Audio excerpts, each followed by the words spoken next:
అనే లొకేషన్‌ని ఫ్రీగా car parking fees గాని, టికెట్స్ గాని ఏమీ తీసుకోకుండా, ఒక్క పౌండ్ కూడా ఖర్చు పెట్టకుండా ఎలా విజిట్ చేయాలో ఈ వీడియోలో చూడండి.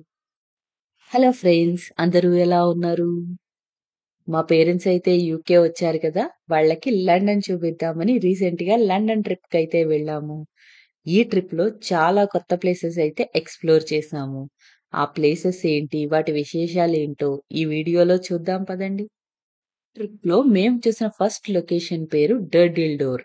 ఇక్కడ సముద్రంలో నేచురల్‌గా లైమ్ స్టోన్‌తో ఒక డోర్ లాగా ఫార్మ్ అయి ఉంటుందన్నమాట. దాన్ని చూడటానికి మేమిప్పుడైతే ఈ లొకేషన్‌కొచ్చాము. చూస్తున్నారా ఇక్కడ కొంచెం నాబ్లా ఉంది చూసారా, అక్కడే లైమ్ స్టోన్ తో న్యాచురల్ గా ఒక డోర్ లా ఫామ్ అయ్యింది అనమాట సముద్రంలోని. అందుకే లొకేషన్ టర్టిల్ డోర్ అంటారు అనమాట.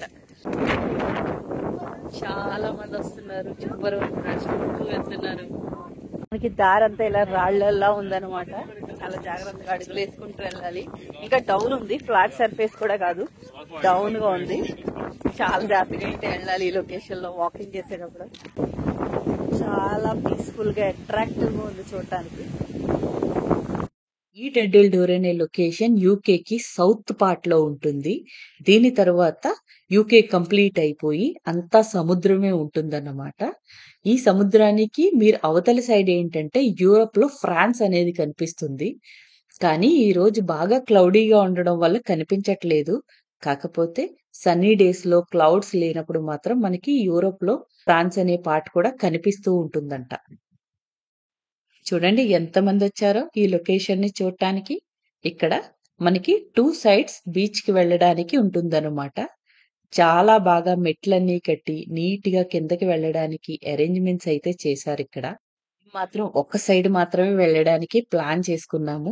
ఎక్కడైతే మనకి లైమ్ స్టోన్ తో నేచురల్ గా డోర్ లా ఫామ్ అయిందో ఆ సైడ్ మాత్రమే దిగుతున్నాము.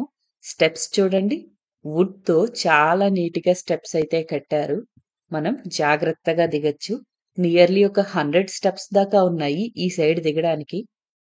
మా పిల్లలైతే చాలా ఎక్సైటెడ్ గా ఫాస్ట్ గా స్టెప్స్ దిగి చాలా దూరం అయితే వెళ్ళిపోయారు. నేనైతే నెమ్మదిగా రికార్డింగ్ చేసుకుంటూ వస్తున్నాను. వాళ్ళ దగ్గరికైతే వెళ్ళాలి. ఇప్పుడు ఇంకా బీచ్ చూసారు కదా, వాటర్ లో కూడా ఆడతాను అంటారు. సో వాళ్ళని జాగ్రత్తగా చూసుకుంటూ నేను రికార్డింగ్ చేస్తానన్నమాట.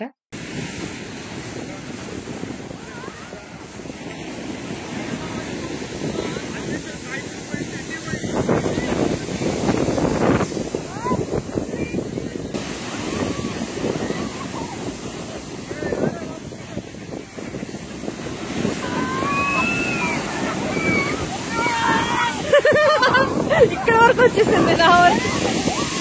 ఇంకా ఈవినింగ్ అవుతుందేమో, సముద్రం అలలు బాగా ఎక్కువగా అయితే వస్తున్నాయి. పిల్లలు బాగా ఆడుకుంటున్నారు. నాకు కూడా సముద్రం చూసి వెళ్ళి వాటర్ లో ఆడుకోవాలనిపించింది. నేను కూడా వెళ్ళానన్నమాట. యశ్వంత్ నాకు హెల్ప్ గా నా పక్కనే ఉన్నాడు.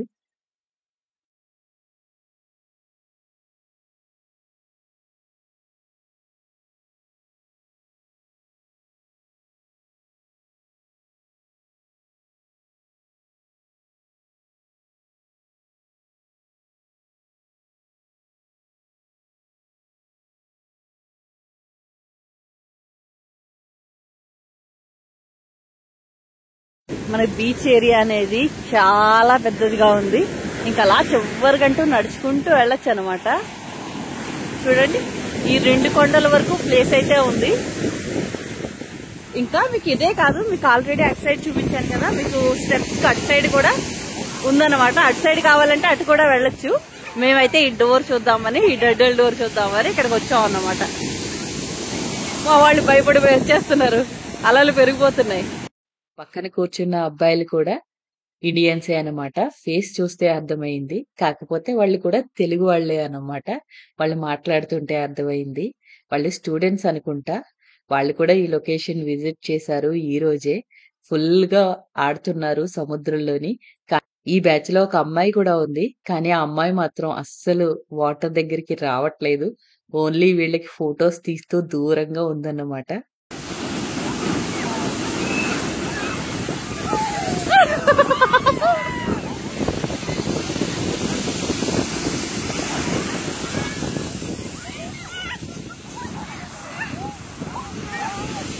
ఈ బ్యాచ్ లో ఒక అబ్బాయినైతే వాటర్ లోకి విసిరేద్దాం అన్నట్టు వాళ్ళ ఫ్రెండ్స్ చేద్దాం అనుకున్నారు.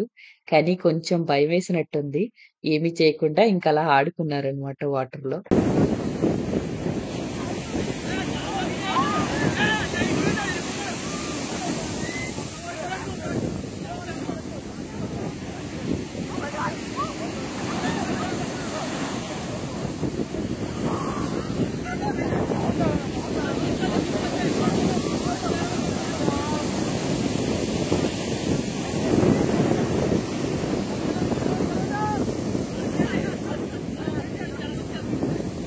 మనకి ఎక్కడ సముద్రం దగ్గర చూసినా ఇసుక కనిపిస్తుంది. కానీ ఈ లొకేషన్ స్పెషల్‌గా ఇసుకేమీ లేదు. కానీ మనకి రాళ్ళున్నాయన్నమాట. డిఫరెంట్ డిఫరెంట్ కలర్స్‌తో, షేప్‌లో ఉన్నాయి. ఆ రాళ్ళన్నీ నేను కలెక్ట్ చేస్తున్నాను చూడండి. చూడండి ఈ రాక్స్ ఎంత బాగున్నాయో, అన్ని ఒక సైడ్ లో ఉన్నవి నేను అన్ని వెతికి పెట్టాను అనమాట. మా ఇంట్లో ఒక మొక్క పెట్టాను చూసారా కార్నర్ లోని, వాటిలో ఇవి వేస్తాను అన్నమాట. ఇంకా చాలా కలెక్ట్ చేయాలి, మా పిల్లలు కూడా కలెక్ట్ చేసుకుంటారు రాళ్ళు. ఈ లొకేషన్‌కి రావడానికి లండన్ నుంచి 3 అవర్స్ పట్టిందన్నమాట. అంటే 3 అవర్స్ రావడానికి, 3 అవర్స్ వెళ్ళడానికి. టోటల్ 6 అవర్స్ మేము ట్రావెలింగ్‌లో స్పెండ్ చేశాము. సో, మనకి ట్రావెల్ కాస్ట్ ఎంతవుతుంది అంటే, మనం ఎంత దూరం ట్రావెల్ చేస్తున్నాము అని. కాకపోతే ఇక్కడ మనకి పార్కింగ్‌కి కొంచెం ఫీజయితే కలెక్ట్ చేస్తున్నారు. ఒక 4 అవర్స్ మనం కార్ పార్కింగ్ చేయడానికి £10 అయితే చార్జ్ చేస్తున్నారు. ఇంకా ఎక్స్‌ట్రా అవర్స్ మనం స్పెండ్ చేస్తే ఎక్స్‌ట్రా పే చేయాల్సుంటుంది.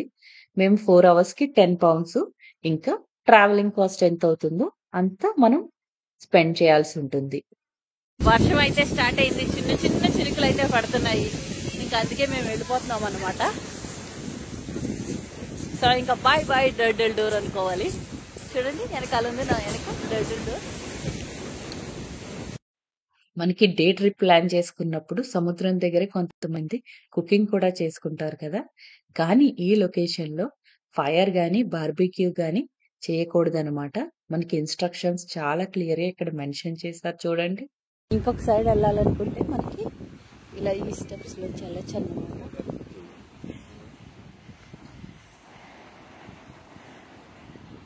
మేమొచ్చేటప్పటికి ఈ లొకేషన్‌లో ఎంత ఫాగ్ లేదు. కానీ 2 అవర్స్ డిఫరెన్స్‌లోనే చాలా ఫాగ్ అయితే ఫార్మ్ అయ్యింది. ఇంకా దూరంగా ఉన్న లొకేషన్స్ కూడా కనిపించట్లేదు. సో, అందుకే మేమింకా రిటర్న్ అయిపోతున్నాము.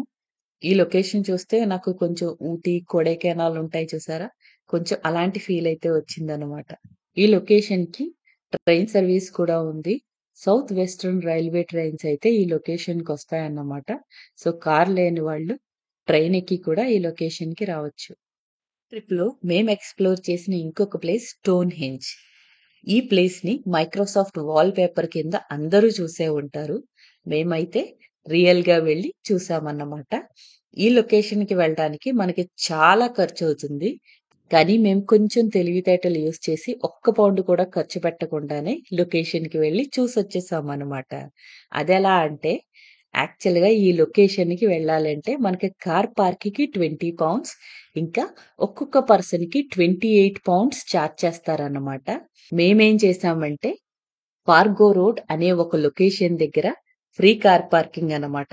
అక్కడ కార్ పార్క్ చేసి ఒక 0.9 మైల్ అంటే మనకొక 20 మినిట్స్ వాక్ చేయడానికి ఉంటుంది. సో, 20 మినిట్స్ అలా చల్లగాలిలో వాక్ చేసుకుంటూ వెళ్లి స్టోన్‌హెంజ్ లొకేషన్‌ని ఫ్రీగా అయితే చూసొచ్చేసాము. మేము 7 మెంబర్స్ ఉన్నాము. సో, 28/7 నియర్లీ £196 అక్కడ సేవ్ చేశాము. ఇంకా £20 కార్ పార్కింగ్ అంటే £216 మేము స్టోన్‌హెంజ్ లొకేషన్‌కి ఫ్రీగా వెళ్లి సేవ్ చేశామన్నమాట. అదే మనం ఇండియన్ రూపీస్‌లో చూసుకుంటే 22,000 మేము ఈరోజు సేవ్ చేసినట్టన్నమాట. సో, ఎవరైనా ఫ్యూచర్‌లో వెళ్తూ ఉంటే కనుక ఇదే ఫాలో అవ్వండి. అప్పుడు మీరు చాలా సేవింగ్ అయితే చేసుకోవచ్చన్నమాట. మా అమ్మ అయితే యాక్చువల్ గా రానందనమాట, నేను కార్లో కూర్చుంటాను అన్నది. కానీ దూరంగా ఎక్కడో వదిలేసి ఇంకా చాలా టైం పడుతుంది, మళ్ళీ వాక్ చేసి రావాలి అని చెప్పేటప్పటికి అమ్మ నాకు కార్లో ఉండడం భయం అని చెప్పి మాతో పాటు వచ్చేస్తుంది అనమాట. మా వాళ్ళు దూరంగా నడుచుకుంటూ వెళ్ళిపోతున్నారు చూడండి. దారిలో వెళ్తుంటే ఇలా క్యారవాన్ హౌసెస్ చూడండి ఎలా పెట్టుకున్నారు అందరూ.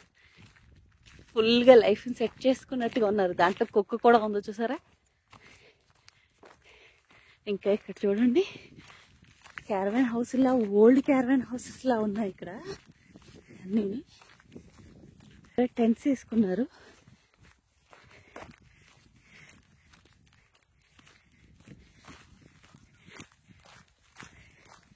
క్యాంపింగ్ సైటే అనుకోవాలి, బట్ వీళ్ళకి ఇలాంటి క్యారవాన్స్ పెట్టుకోవాలంటే వాళ్ళకి వాటర్ ఉండాలి, ఇంకా లోపల ఇవన్నీ రన్ అవ్వడానికి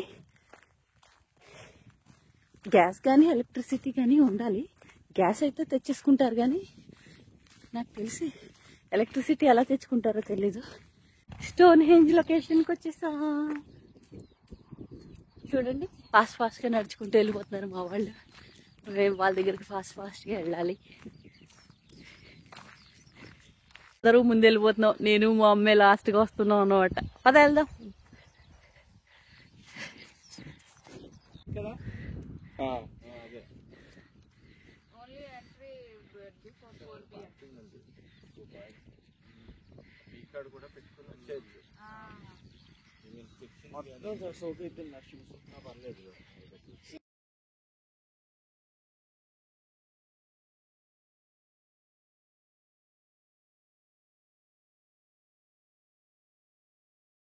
చూస్తున్నారా, మేము యాక్చువల్గా 28 పౌండ్స్ పెట్టి టికెట్ అయితే తీసుకోలేదు, అందుకని ఈ ఫెన్స్లో దాటి లోపలికి వెళ్ళట్లేదు అనమాట. కానీ ఎవరైతే 28 పౌండ్స్ పెట్టి టికెట్స్ తీసుకుంటారో వాళ్ళు దగ్గర వరకు వెళ్ళొచ్చు. మరీ దగ్గరగా కాదు, కొంచెం దూరంలోనే ఆపేస్తున్నారు. అంటే రాళ్ళని టచ్ చేయలేరు అనమాట. వాళ్ళకి కూడా ఫెన్సింగ్ ఉంది, బార్కేడ్స్ వేసేసారు తాళ్ళతోని. లోపలికి వెళ్ళడానికి అయితే లేదు, వాళ్ళు కూడా దూరం నుంచే చూస్తున్నారు. సో మేమేంటంటే మేము ఇలా అంటే ఒక్కొక్కరికి 28 పౌండ్స్ అంటే మొత్తం 7 మెంబర్స్ ఉన్నాం కదండి. మా ఫ్యామిలీ, మా అమ్మ, మా నాన్న, ఇంకా మా మేనల్లుడు, మొత్తం 7 కలిపి ఒక 210 పౌండ్స్ అంటే ఎంత కాదని 200 పౌండ్స్ అవుతుంది కదా. అందుకే ఏంటంటే మేము ఇలా ప్లాన్ చేసాం అనమాట. 200 పౌండ్స్ అంటే 20,000 రూపీస్. అందుకని చెప్పేసి మేము ఇలా ప్లాన్ చేసాం అన్నమాట. వాక్ చేసుకుంటూ ఈవినింగ్ చల్లగాలిలో అలా నడుచుకుంటూ వచ్చేసి సేవింగ్ కూడా చాలా చేసామన్నమాట. చూస్తున్నారా, నా వెనక చాలా మంది నడుచుకుంటూ వెళ్తున్నారు. మా ప్లాన్ లాగే వాళ్ళు కూడా ఇట్లా ఈ సేమ్ ప్లాన్ వేస్తారనమాట. కొంచెం దూరంలోంచి స్టోన్ హెంజ్ని చూస్తున్నారు, కానీ టికెట్ కాస్ట్ అయితే సేవ్ చేస్తున్నారు అనమాట. చాలా దూరం నడుచుకుని వచ్చిన తర్వాత మా కార్స్ అయితే వచ్చేసినాయి. అందరూ ఆరెంజెస్ తింటున్నారు చూడండి. అది ఆరెంజెస్ తింటున్నారు. నాకు ఆరెంజ్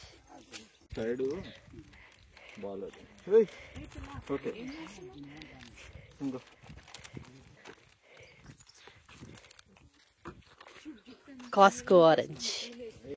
స్టోన్ హెంజ్ ని రీక్రియేట్ చేస్తే దాని నమూనా ఇలా ఉంటుందన్నమాట. 1980s వరకు మనకి స్టోన్ హెంజ్ ఫుల్ యాక్సెస్ ఉండేదన్నమాట. అంటే మనం దగ్గరికి వెళ్ళి స్టోన్స్ కూడా టచ్ చేయొచ్చు. కాకపోతే ఇలా యాక్సెస్ ఇవ్వడం వల్ల ఆ లొకేషన్ కి డ్యామేజ్ జరుగుతుంది అని చెప్పి 1985 నుంచి ఈ యాక్సెస్ అయితే తగ్గించారన్నమాట. సో మనం స్టోన్స్ ని టచ్ చేయలేము, కానీ దగ్గర వరకు వెళ్ళి చూడొచ్చు అన్నమాట. Explore the stone henge landscape. చూడండి, స్టోన్ కుకు స్టోన్ అంట.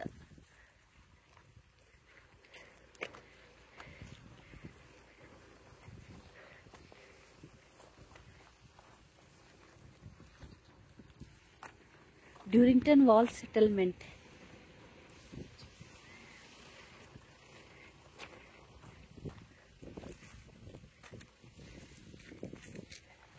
చూసారా, ఫైనల్ గా స్టోన్ హెంజ్ అనమాట.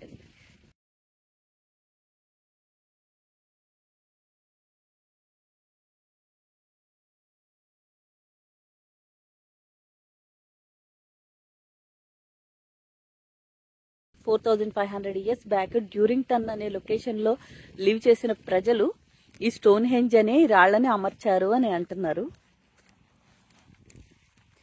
ఇక్కడ చూసారా, స్టోన్ హెంజ్ లో ఉన్న రాళ్లకి నమూనా కింద ఇక్కడ వుడ్ తో పెట్టారు. దీన్ని వుడ్ హెంజ్ అని అంటారంట. సో చూడండి, అన్ని వుడ్ తో పెట్టారనమాట.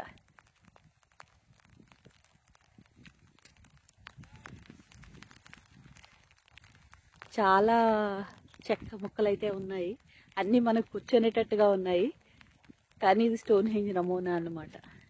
లండన్ ట్రిప్‌ని చాలా ప్లేసెస్ ఎక్స్‌ప్లోర్ చేస్తూ మేము చాలా బాగా ఎంజాయ్ చేస్తున్నాము. ఇంకా కొంచెం తెలివితేటలు యూజ్ చేసి మనం ఎక్కడెక్కడైతే మనీ సేవ్ చేయొచ్చు అనే ఐడియా కూడా నేను ఈ వీడియోలో పెట్టాను. ఈ వీడియో కనుక మీకు నచ్చినట్లయితే, ఇంకా నేను చెప్పిన ఐడియాస్ కూడా మీకు నచ్చినట్లయితే లైక్ చేయండి, షేర్ చేయండి, కామెంట్స్ పెట్టండి. ఛానెల్‌నైతే సబ్స్క్రైబ్ చేసుకోండి. Thank you for watching.